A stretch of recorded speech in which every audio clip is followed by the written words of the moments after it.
जितने आस्था चैनल पर कथा सुन रहे हो, जितने फेसबुक और यूट्यूब पर सुन रहे हो, बहुत सावधानी से सुनना।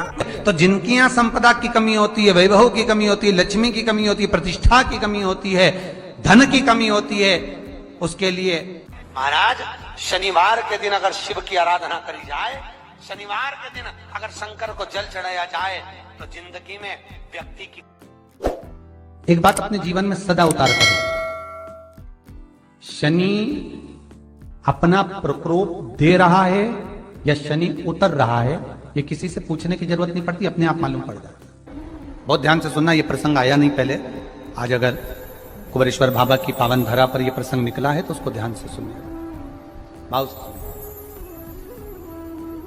काली तिल, काली मिर्ची, 7 लौंग, केवल ये हथेली में रखकर अपना नाम और गोत्र बोलकर अपने दरवाजे से बाहर निकलकर किसी भी शंकर के मंदिर को समर्पित करिए। शिव पे नहीं चढ़ाने दें तो शंकर की चौखट पर रखें। महाराज घर में कभी क्लेश नहीं होगा, बिल्कुल शांति। जब लगे आपको कि दरिद्रता बहुत ज्यादा है, किराया तक नहीं है, मैं कैसे जाऊं, शमी की पत्ती देखिए आप लोगों ने, जम के तो बोले जरा, देखिए पत्ती, शमी की जो पत्ती होती है, उस शमी की पत्ती को कब, कैसे और कहां चढ़ाना चाहिए। यदि कोई भूल से भी आपकी पत्ती, आपका पुष्प मुझे समर्पित कर देगा, सुनो मंदार, सुनो शमी, अगर कोई भूल से भी आपकी पत्ती, आपका पुष्प मुझे समर्पित कर देगा, उसे हजारों अश्वमेध यज्ञ के स्नान का जो पुण्य होता है वो एक क्षण में प्राप्त होगा।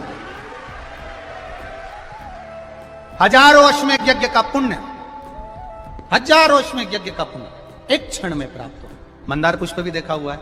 अब शमी की जो पत्ती होती है, उस शमी की पत्ती को भगवान देवादिदेव महादेव पर चढ़ाने का, श्री शिवाय नमस्तुभ्यम। शमी की पत्ती जो होती है, उस शमी की पत्ती को चढ़ाने का एक नियम भी होता है। थोड़ा सावधानी से सुनना इस नियम को, जो आपके जीवन को सार्थक बना सकता है। शमी की पत्री को चढ़ाने का एक नियम है, बड़ा सुंदर नियम, आपके जीवन में उतारने लायक।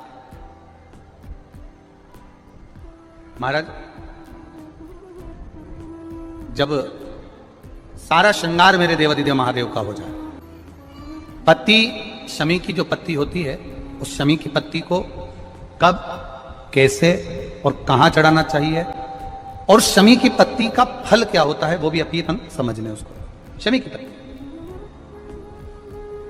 संपूर्ण स्नान भगवान का हो जाए, संपूर्ण स्नान। ये शिवलिंग है, जलाधारी,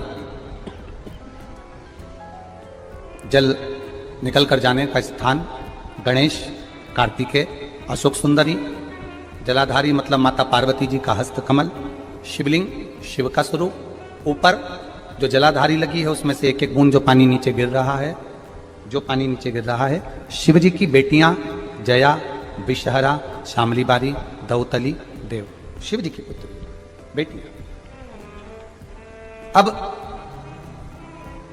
जब देवादिदेव महादेव को शमी का पत्ता चढ़ाया जाता है, कब चढ़ाते हैं, जब आपने संपूर्ण जलाधारी को हाथ से साफ कर दिया हो, शिवलिंग पर जल चढ़ा दिया हो, शिवलिंग का पूरा श्रृंगार आपने कर दिया, संपूर्ण श्रृंगार मेरे देवादिदेव महादेव का हो गया, संपूर्ण श्रृंगार। बाबा को चंदन का लेपन, अबीर, गुलाल, अक्षत, बेलपत्र, धतूरा, जो भी तुम्हें चढ़ाना है सब कुछ तुमने चढ़ा दिया, सारा श्रृंगार मेरे देवादिदेव महादेव का हो गया। तब शमी की पत्ती को मां जगतजननी की जो जलाधारी है उस पर मात्र स्पर्श कराकर शिव के शिवलिंग पर आखिरी में समर्पित कर देना चाहिए, जिससे हमारी मन की जो कामना है वह मां जगतजननी देवादिदेव महादेव से उनके कानों में श्रवण करें। शमी पत्र का एक बात और स्मरण में रहे, शमी पत्र की बहुत एक बात और अपने स्मरण में लीजिएगा। शमी पत्र जब आपको लगता है कि इतनी दरिद्रता जीवन में है, इतना, और ऐसा नहीं है, मनुष्य के जीवन में बहुत सुख दुख तो चलता रहता है, मानव का देह है, पैसा भी नहीं है, बहुत दरिद्रता का जीवन है, बहुत दुखी जीवन है, तब बेलपत्र और शमी पत्र का प्रयोग जरूर करके देखना।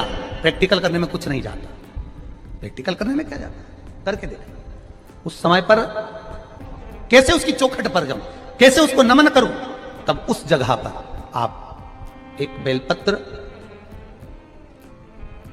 जहां से जलाधारी बहती है उधर, एक बेलपत्र जहां जलाधारी के ठीक विपरीत की स्थिति में, और 7 शमी पत्र मेरे महादेव के ऊपर। केवल आपके हृदय की बात कहते हुए शमी पत्र और बेलपत्र इस तरह से समर्पित। पहले ध्यान रखना, पहले पूरा श्रृंगार, स्नान, पूजन, चंदन, अक्षत, गुलाल, अबीर सब हो जाए, उसके बाद की बात ही है। उसके बाद की बात, एक बेलपत्र इधर, एक बेलपत्र इधर, और उसके ऊपर 7 शमी पत्र के पत्ते एक एक कर चढ़ाना, पूरे इकट्ठे कर नहीं, एक एक कर बाबा से विनती करते हुए। कांटों से भरी हुई शमी है जिसको तूने निहाल कर दिया, मेरी जिंदगी भी कांटों से कम नहीं है, मैं जानती हूं तो मुझे भी निहाल कर देगा। श्री शिवाय नमस्तुभ्यम।